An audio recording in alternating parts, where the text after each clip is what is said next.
point, Professor Nalapat, Donald Trump, of course, has departed early from this G7 summit. He had made a big statement before leaving, where he had, of course, claimed that the G7 had made a big mistake under Justin Trudeau and Barack Obama when it excluded Russia from this summit, saying that that was one of the reasons of the conflict between Russia and Ukraine. Also now him departing early, does this cast a shadow over the rest of the G7 summit's deliberations and what's coming up next in the Iran-Israel conflict?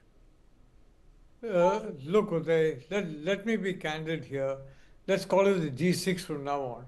It's a G6 because President Trump, by far the most important country in the G7, which outweighs every other country in the G7, is not here.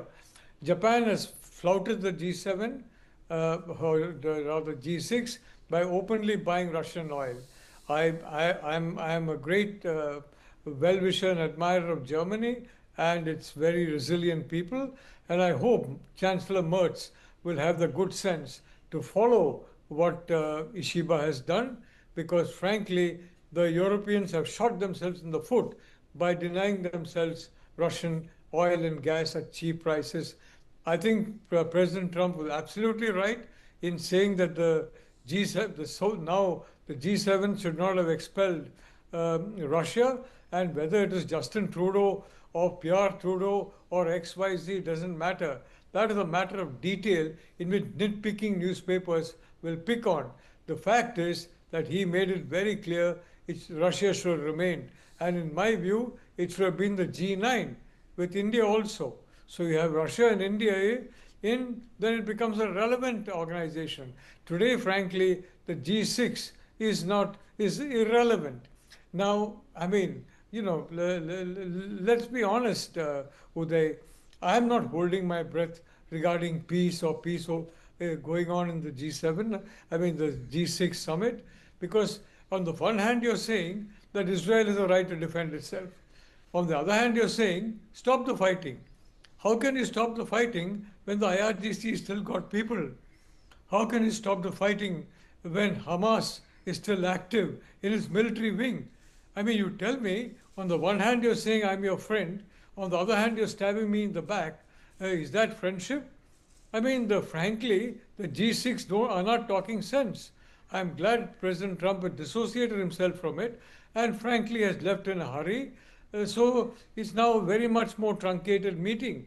And in my opinion, the outreach partners they've invited are far more important than the G6. So I want to say I'm not holding my breath for peace. Israel has to end the terror factory in Iran. Israel has to have the regime change in Iran. And you can't have a ceasefire, a very, very extremely, if I may say so, premature ceasefire, and leave the enemy to be strong. That's a huge strategic blunder. Netanyahu knows that the Iranians are very close to the nuclear criticality. Once they cross the threshold level of enrichment, my nuclear scientist friends have told me, way back in the India-US nuclear deal was being negotiated, once you cross that threshold, it's child's play to cross into nuclear weapon stage. And Iran is very close to that threshold. It's now or never for Israel, now or never for the US. I don't believe Trump is going to allow this to happen. He has made it very clear that you might come for my deal. And the deal is you completely roll back your nuclear program. The clerics are not ready for that. So I agree with him. As I said, regime change is the objective. And very frankly, I can't understand the G6. On the one hand, they're saying that they support Israel's right to self-defense. On the other hand, they're saying you have immediate stoppage of operations before the Israel could ensure that it is well defended against this kind of terror factories. Incidentally, India also has got a terror factory next door. And what has the G6 or the G7, frankly, done about it? Nothing. Zero.